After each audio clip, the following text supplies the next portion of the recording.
માણી તો આજે ઘેલોશાનું પ્રકરણ આપણે વાંચીશું, જેની તારીખ આ પ્રમાણે આપી છે. જન્મ સંવત 1826, મૃત્યુ સંવત 1883. આ ઘેલોશાની જેની વાત કરવા જઈ રહ્યા છે એની આ જન્મ તિથિ અને મૃત્યુ તિથિ આપી છે. તો ચાલો સૌરાષ્ટ્રની રસધાર ભાગ એક ઝવેરચંદ મેઘાણી લિખિતમાં ઘેલોશાને આપણે માણીએ. સોરઠમાં એ સમયે વોળદાન રેફડિયાની હાંક બોલતી. વોળદાન રેફડિયો ચાચરિયા ગામનો કાઠી ધણી હતો. વિકરાળ લૂંટારો હતો. 300 ઘોડા હાંકતો. એક રાતે ચાચરિયાની ડેલીમાં ડાયરો મળ્યો છે. નગરની લૂંટ કરીને વોળદાન ચાલ્યો આવે છે. લાલચુ રાવળ બાલોટ ગોઠવણ ભર થઈને વોળદાનને બિરદાવી રહ્યા છે કે ભલો ભલો વોળદાન, વોળદાન તે તો કોઈથી ન થાય તેવા કામો કર્યા. નગર લૂંટ્યું, અરે નગર હુંદી નાળિયું કુંજ્યું જી કર લાય, વાટ દીએ વોળદાનિયો માઢ બજારા માય.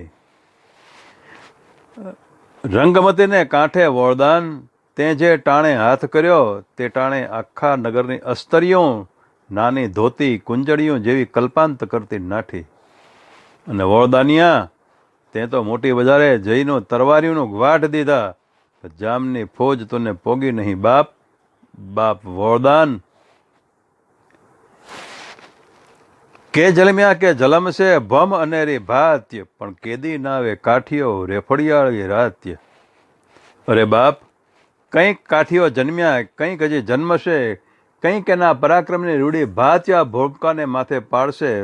પણ ઓ કાઠીઓ, વોળદાન જે રાતે જન્મ્યો એ રાત હવે ફરી આવી રહી. કસુંબે ચકચોર જાચક આવા દોહા લલકારી રહ્યો છે. અને વોળદાન પોતાના મનમાં પોરસાતો મૂછે વોળ દે તો સાંભળે જાય છે. તે ટાણે એક વટે માર્ગોએ આવીને એને રામ રામ કર્યા. રામ વોળદાને સામા કર્યા. ક્યાં રહેવા? રહેવા તો બરવાળે. બરવાળે? લીમડીવાળું બરવાળું કે? હા આપા, ઘેલાશાનું બરવાળું. ઘેલાશાનું બરવાળું કહેતા તો વોળદાને દાંત કાઢ્યા અને ચારણે પણ ટપકું મૂક્યું.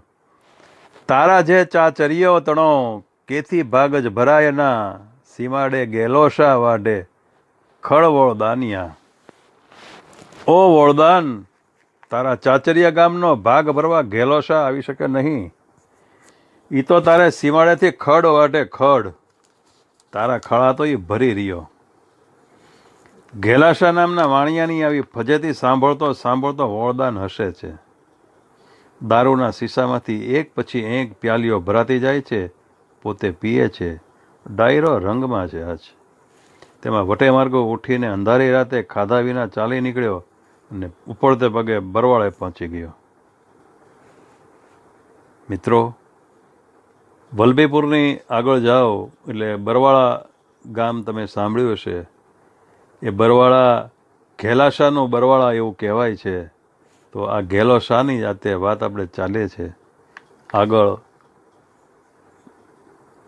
બાપનું નામ માધાશા, માનું નામ લીલબાઈ, અસલ વતની મૂળીના. ત્યાંથી માધાશા લીમડી આવી પહોંચ્યા. રાજના કામદાર નિમાયા. એમ કરતાં લીમડી ઠાકોરે પોતાના 12 ગામ બરવાળા પંથકના હતા તેનો વહીવટ કરવા માધાશાને બરવાળે મોકલ્યા. આ બરવાળું ગામ અસલમાં નાનું ગામડું હતું. બોટાદથી 8 ગાંવ ઉપર ભાલને કાંઠે એ ગામમાં તોરણ બાંધીને માલધારી ચારણો રહેતા અને માલ ચારતા. એકવાર દુકાળ પડ્યો.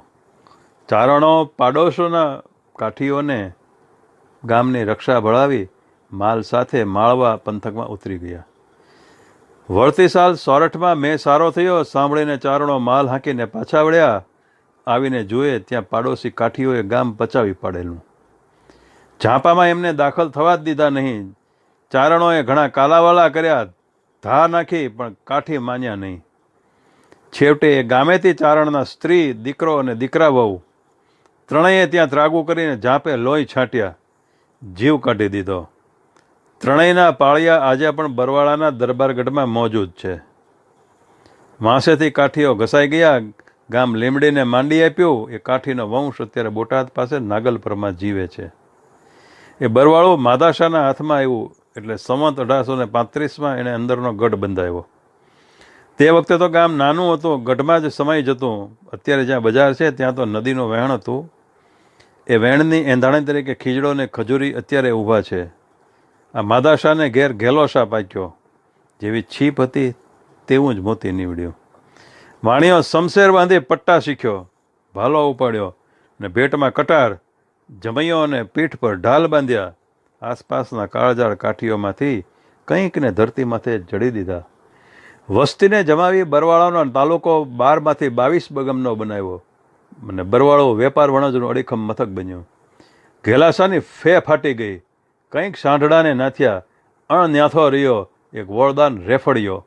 એમાં આજ પોતાની હિણપના દુહા માયેલું. સીમાડે ગેલોસા વાડે ખડ વોળદાનિયા.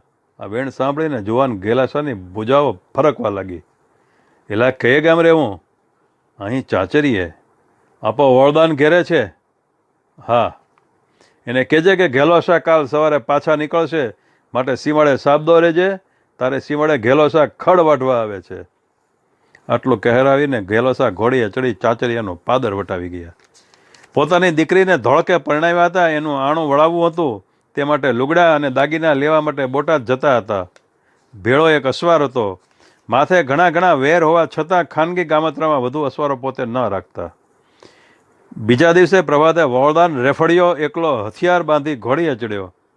પોતાને સીમાડે માર્ગને કાંઠે મહેમાનની વાટ જોતો બેઠો. થોડી વાર થઈ ત્યાં તો ભળકતે ભાલે પડછંદ અસવારને ઘોડો રમાડતો દીઠો અને લગોલગ આવતા એ થોભાળો નર વર્તાણો. અગાઉ કદી દીઠેલ નહીં, પણ કરડે ચહેરે ચાચરિયાને સીમાડે બીજો કોણ બે માથાળો નીકળે? આવો હેમર બીજા કોની રાંગમાં રમતો હોય અને આવા થોભા. તું થોભા તાણીને મૂછે હાથ નાખજ મરદ, તેદી ગઢપતિયાને ગામ મછોટે ગેલિયા. ઘેલાશા, તું જે દિવસ થોભા તાણીને તારી મૂછે હાથ નાખે છે તે દિવસ રાજાઓને ગઢવાળા ગામે પણ ત્રાસ છૂટી જાય છે કે આજ નક્કી ઘેલાશા કોઈકને માથે પડશે. એવા થોભા બીજા કોના હોય? નક્કી ઘેલોશા. નજીક આવતા અસવારે પડકાન્યું, રામ રામ. કોણ? આપો વોળદાન કે? હા રામ રામ. તું ઘેલોશા કે? હા હું ઘેલોશા. આપા વોળદાન આવ્યા ખરા? વચને પાળ્યા ખરા? એમ કહીને પોતે ઘોડીનું પાગણું છાડીને નીચે ઉતર્યો. ઉપરથી ગાદલી ઉપાડીને ભો માથે પાથરી ઉપર બેઠો. ખડીઓ લઈને અંદરથી અફીણ કાઢ્યો. લ્યો આપા વોળદાન, આજે હું તમારો મહેમાન થયો. આ લ્યો કાઢો કહુંબો અને પ્રેમથી પીએ. વોળદાન નિખરી રહ્યો. આ તે કઈ જાતનો શત્રુ? આ ટાણે કસુંબો પીવા બેસે છે. આવી ખાનદાની દેખીને વોળદાનનું અડધું જોર નીતરી ગયું. ફરી ગેલોસા બોલ્યા, આપા વોળદાન બેઠા કાં? કાઢો જટ કસુંબો. પીધા વગર કાંઈ ચાલશે? આપણી આજ પ્રથમ પહેલી ઓળખાણ કહેવાય ને વળી હું તમારે સીમાડે મહેમાન. કસુંબો નીકળ્યો. બે જણાએ સામસામી અંજળીઓ ભરી પીવરાવી. બેયની આંખો ઘેઘુર બની ગઈ. ઠીકનો કેફ આવી ગયો ત્યારે ઘેલાશાએ હાકલ કરી કે હા આપા વોળદાન, હવે ઉઠ, ચડ ઘોડીએ ને આજે તારે સીમાડે બેમાંથી કોણ ખડ વાટે છે નક્કી કરવું છે. ત્યારે હવે માટી થાજે વાણિયા. આવી સામી હાકલ કરીને વોળદાન રેફડિયાએ ઘોડી પલાણી. બે અસવાર થયા. ભમર ઘોડે ઘોડીઓ કુંડાળે નાખી.